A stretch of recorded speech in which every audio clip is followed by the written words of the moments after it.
Assalamualaikum warahmatullahi wabarakatuh. Perkenalkan, Bapak Ibu, saya Al-Fajri dengan nomor induk mahasiswa 1910842033. Judul penelitian saya yaitu Formulasi Peraturan Wali Kota Padang nomor 88 tahun 2020 tentang pengembangan produk unggulan daerah.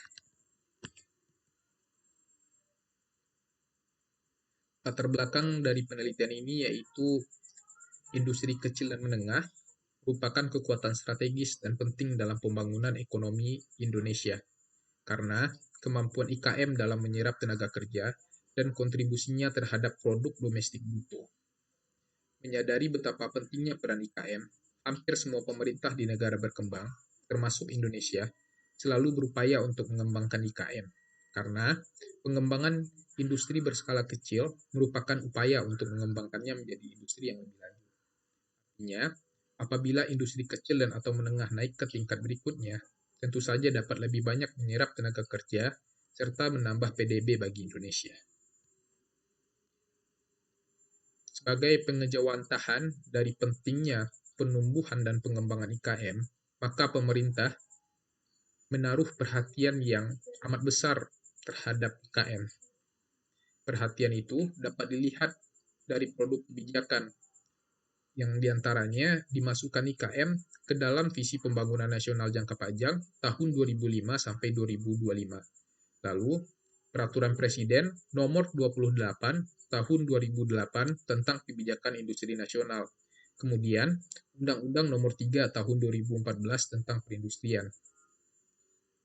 Dengan kebijakan ini, dapat dilihat bahwa adanya keseriusan dari pemerintah untuk menumbuhkan dan mengembangkan IKM. Pendekatan dalam penumbuhan dan pengembangan IKM dilakukan dengan dua pendekatan sekaligus.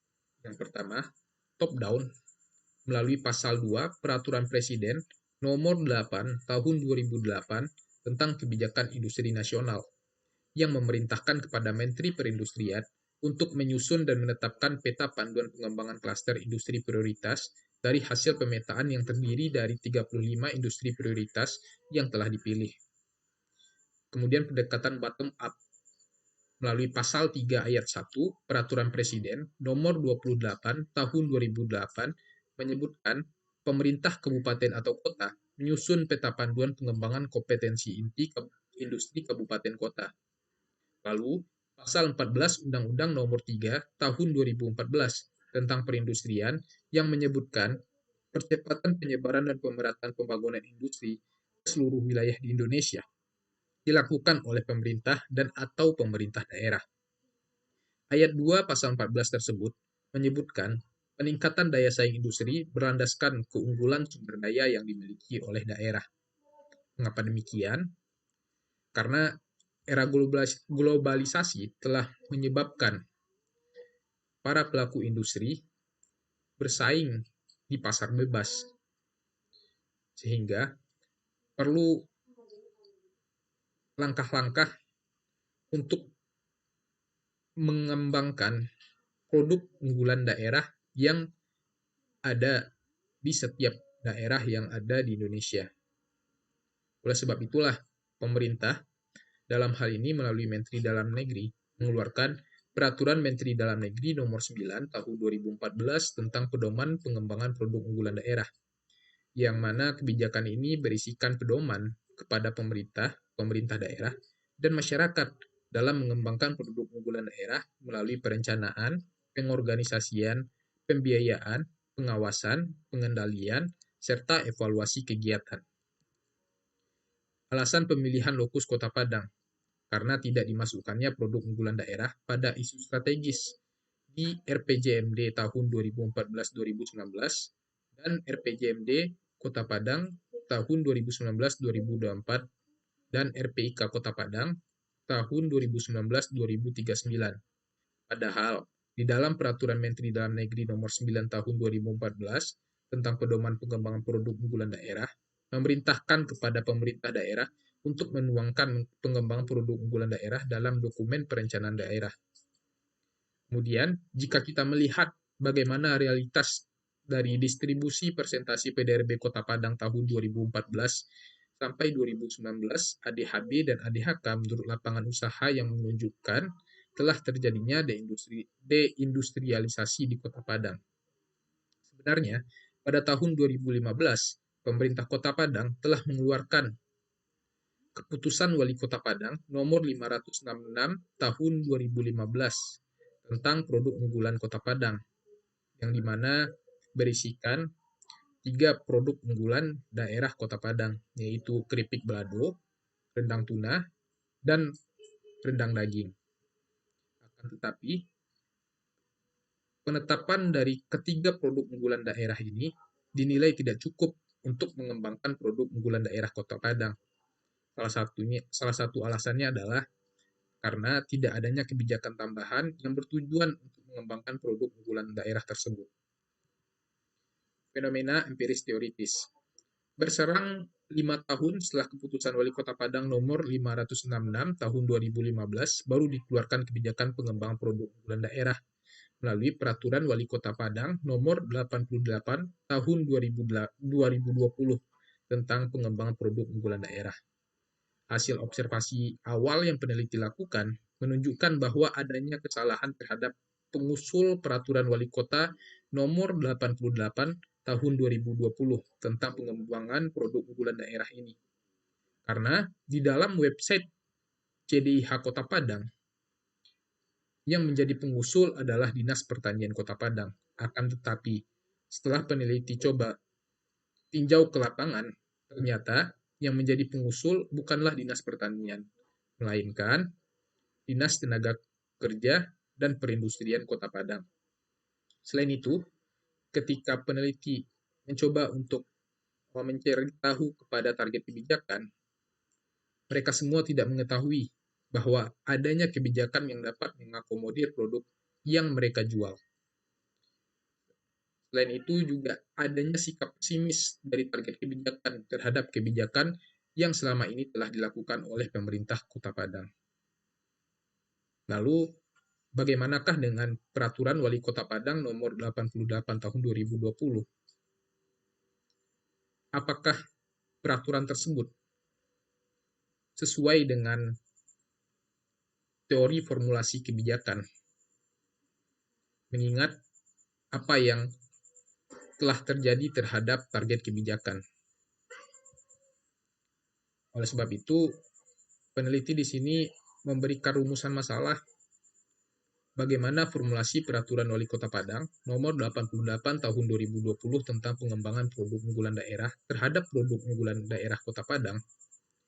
Tujuan penelitian mendeskripsikan dan menganalisis formulasi Peraturan Wali Kota Padang nomor 88 tahun 2020 tentang pengembangan produk unggulan daerah. Manfaat penelitian ini memiliki manfaat untuk kepentingan ilmu pengetahuan atau akademik, pemerintah, dan masyarakat secara luas. Kemudian secara teoritis, penelitian ini diharapkan dapat memberikan kontribusi di dalam pengembangan keilmuan administrasi publik, karena di dalam penelitian ini mengangkat isu dari kebijakan publik, terutama formulasi kebijakan. Dengan demikian, peneliti berharap penelitian ini dapat memberikan wawasan dan pengetahuan tambahan bagi mahasiswa administrasi publik lainnya. Selain itu, penelitian ini diharapkan dapat dijadikan sebagai referensi dalam penelitian selanjutnya. Secara praktis, sebagai wadah untuk mengembangkan keilmuan kebijakan publik bagi peneliti pribadi. Bagi lembaga, manfaat yang diharapkan yaitu sebagai acuan dan wawasan serta masukan terhadap pemerintah Kota Padang dalam hal formulasi kebijakan. Lalu bagi pihak lain, sebagai penambah wawasan tentang formulasi dari kebijakan pengembangan produk unggulan daerah Kota Padang.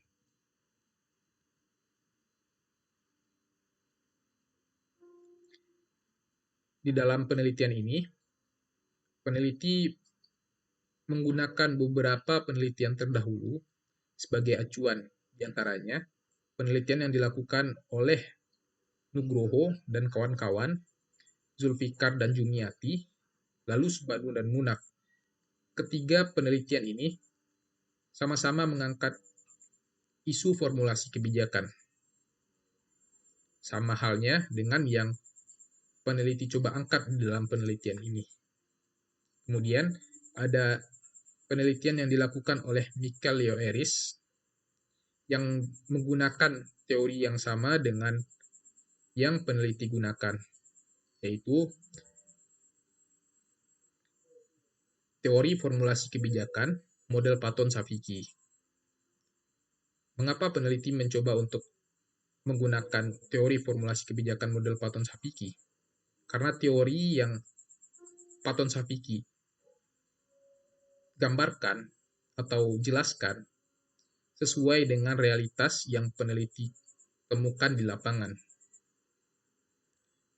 Adapun indikator yang ada di dalam formulasi kebijakan menurut Patton-Savicki, yaitu yang pertama ada mendefinisikan masalah, yang kedua memilih kriteria untuk mengevaluasi permasalahan, yang ketiga mengidentifikasi alternatif kebijakan, yang keempat mengevaluasi alternatif kebijakan, yang kelima memilih alternatif kebijakan, dan yang keenam mengimplementasikan kebijakan.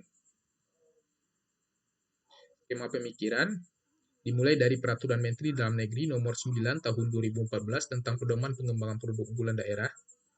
Kemudian Peraturan Wali Kota Padang Nomor 88 Tahun 2020 tentang pengembangan produk unggulan daerah. Kemudian formulasi Peraturan Wali Kota Padang Nomor 88 Tahun 2020 tentang pengembangan produk unggulan daerah. Lalu aplikasi konseptual model formulasi kebijakan Patton-Savicki. Kemudian hasil.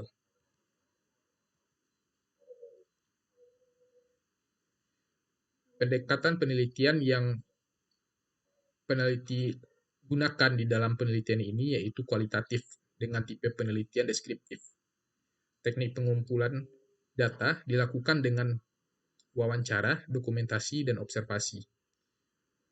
Informan dipilih berdasarkan purposive sampling dan mendapatkan beberapa informan, yaitu Wali Kota Padang, Kepala Dinas Tenaga Kerja dan Perindustrian, lalu Kepala Bagian Industri Dinas Tenaga Kerja dan Perindustrian.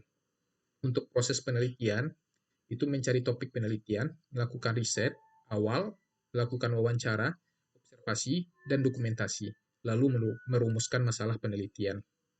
Unit analisis adalah Dinas Tenaga Kerja dan Perindustrian Kota Padang. Karena Dinas Tenaga Kerja dan Perindustrian Kota Padang merupakan SKPD atau OPD yang mengusulkan Peraturan Wali Kota Padang ini ke bagian hukum Sekretariat Daerah Kota Padang untuk dijadikan Peraturan Wali Kota.